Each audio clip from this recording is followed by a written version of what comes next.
ይህም ሰው ታዲያ በትንፋሹ ብቻ የውሃ መያዣ ጎማዎችን ነፍቶ ሲያፈነዳ ተመለከተ። አጃይብ ያስብላል። መቼስ አንዳንድ ጊዜ ተፈጥሮ አብዝታ ስታድል ለአንዳንዶች ከሌሎች የተለየን ተፈጥሮ ታጎናጽፋለች። ታዲያ እኛም ለዛሬ ባቡር በጥርሶቹ ከሚጎትት ሰው አንስተን ላለፉት 60 ዓመታት እንቅልፍ አልተኛውም እስከሚለን ሰው ድረስ የተለየና ያልተለመደ ችሎታ ያላቸውን ድንቅ የሚሉ ሰዎችን ልናስቃኛችሁ ነውና አብራችሁን ቆዩ። አንደኛ፣ ጠንካራዎቹ ጥርሶች። ይህ ማሌዥያዊ ሰው ቬሉ ራታክሪሽናን ይባላል። ዓለም በጠንካራ ጥርሶቹ የምታውቀው ሲሆን በጥርሶቼ ያሻኝን እያነሳው ያሻኝን ደግሞ እጎትታለው ይለናል።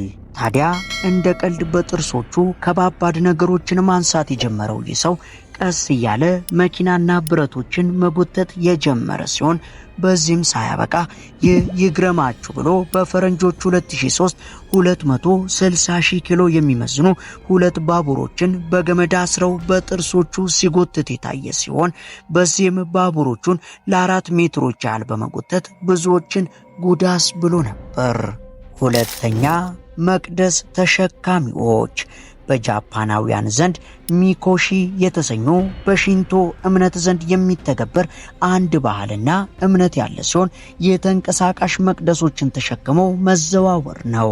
እነዚህ መቅደሶች እስከ 1000 ኪሎ ግራም ድረስ የሚመዝኑ ሲሆን ብዙ ጊዜ ሚኮሺ የተባለውን መቅደስ የሚሸከሙ ሰዎች በትከሻቸው ላይ ሚኮሺ ዳኮ የሚል ስያሜ የተሰጣቸውን ትላልቅ እባጮች ይገኝባቸዋል።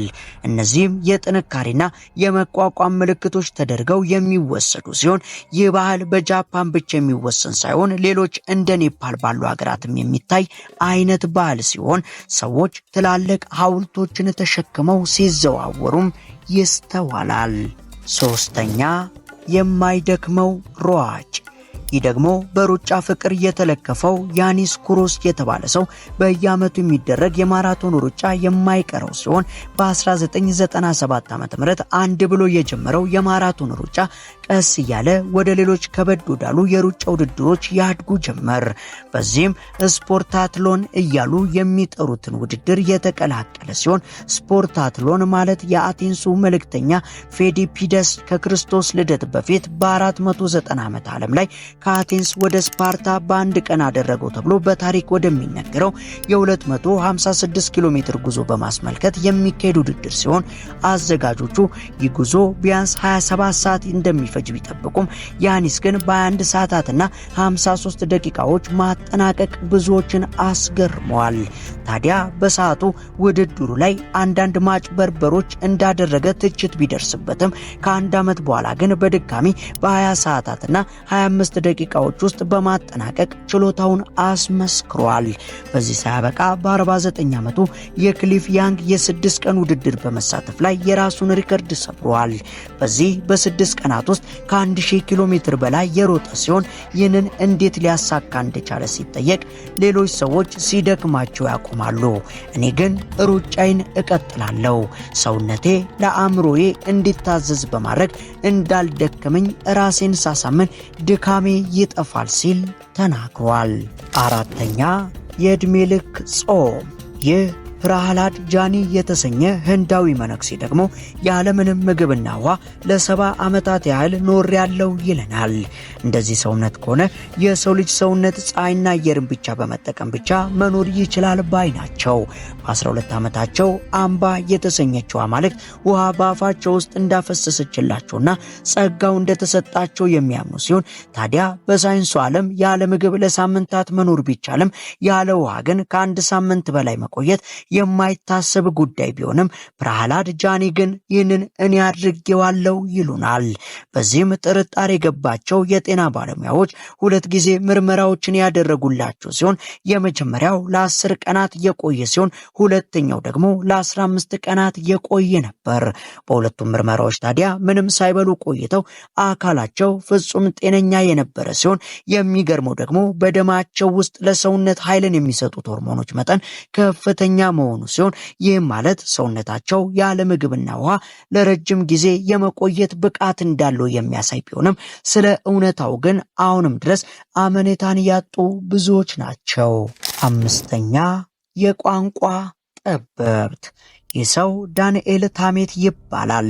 ከፍተኛ የሆነ አዲስ ቋንቋን የመቀበልና የመልመድ ችሎታ ያለው ሰው ሲሆን 22514 የሌላ ሀገር ቋንቋ ቁጥሮችን በ5 ሰዓት ከ9 ደቂቃ ጊዜ ውስጥ ብቻ በቀላሉ መሸምደድ ችሏል።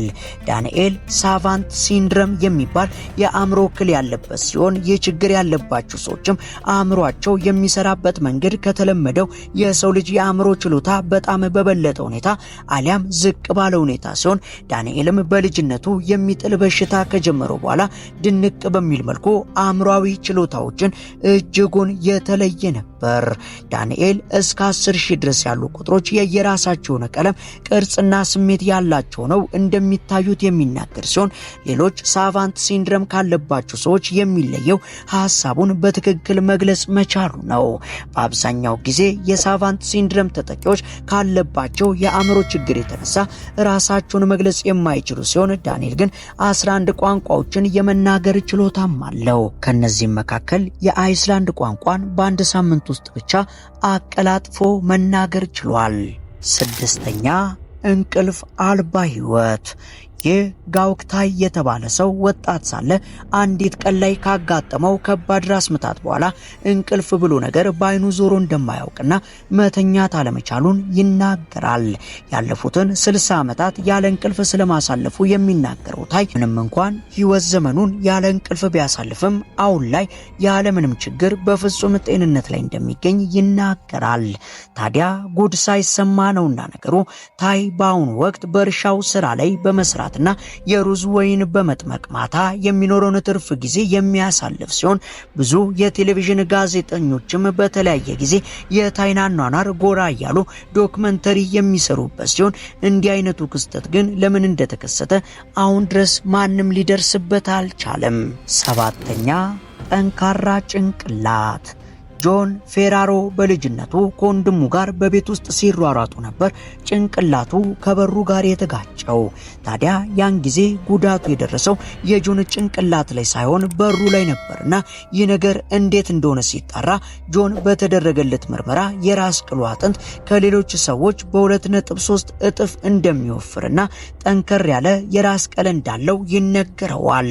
ጆንም በጭንቅላቱ ወፍራም አጥንቶችን ሲሰብር ሚስማሮችን ሲመታና 45 የአርማታ ብሎኬቶችን በጭንቅላቱ ሲሰብር መመልከት የተለመደ ሲሆን በዚህም ብቻም ሳያበቃ በቴስታ መጥቶ ለሚጥለኝ ማንኛውም ሰው $5,000 ክፍያ እፈጽማለሁ እያለ የሚገኝ ሲሆን እስከ ዛሬ ድረስም 11 ሰዎች ይህንን ሰው ቢሞክሩትም አንዳቸውም ግን አልተሳካላቸውም። ስምንተኛ የንቦች አለቃ። ይህ ሰው አቫታር ጌሪ ይባላል። ብዙዎች ደግሞ የንቦች አለቃ እያሉ ይጠሩታል። እስከ 100,000 የሚደርሱ ንቦችን በሰውነቱ ላይ ማሳረፍ የሚችል ሲሆን ይህንን ሲያደርግም ንቦቹ ምንም አይነድፉትም።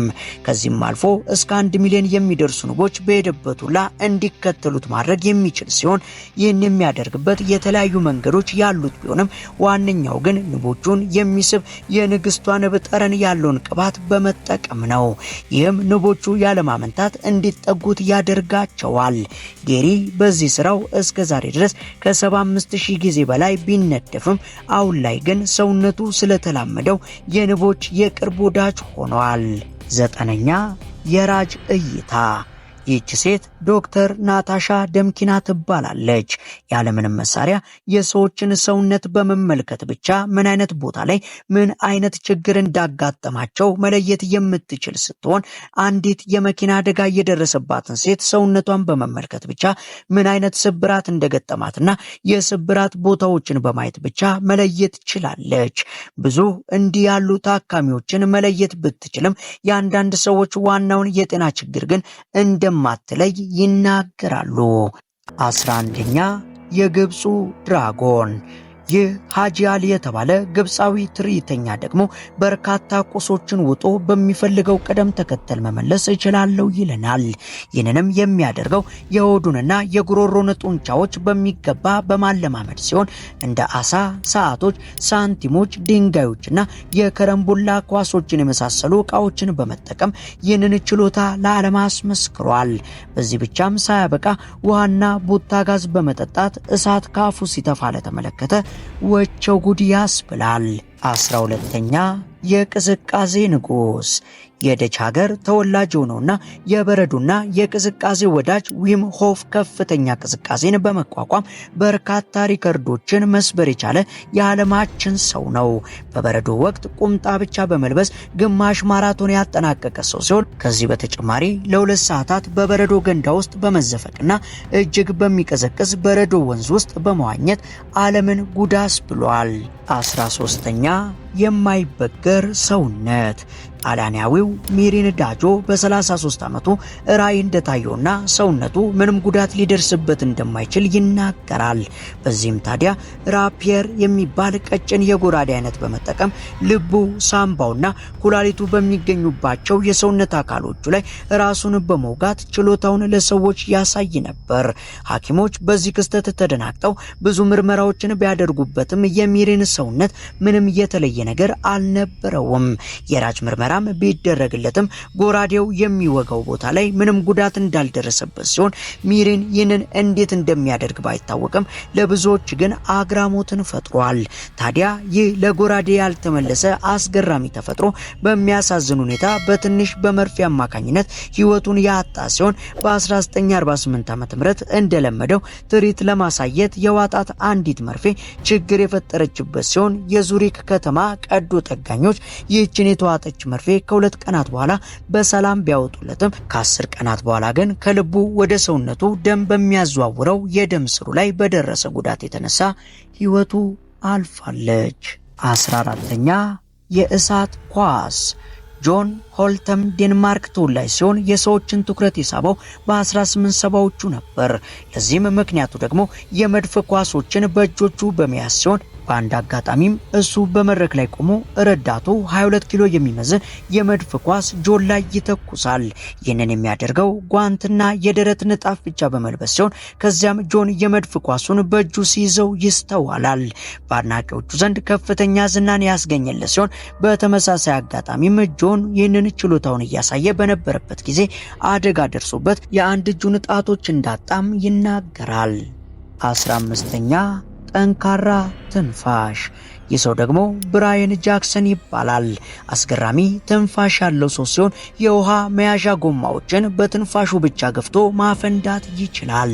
በ2014 ዓ.ም የ1650 ኪሎ ግራም በሚመዝን መኪና ስር የተቀመጠን ጎማ በትንፋሹ እየነፋ በ7 ሴንቲሜትር ያህል ከፍ ማድረግ ችሎ የነበረ ሲሆን ብራያንም ከፍተኛ የሆነ የትንፋሽ ኃይል ችሎታ ያለው የዓለማችን ሰው አድርጎታል።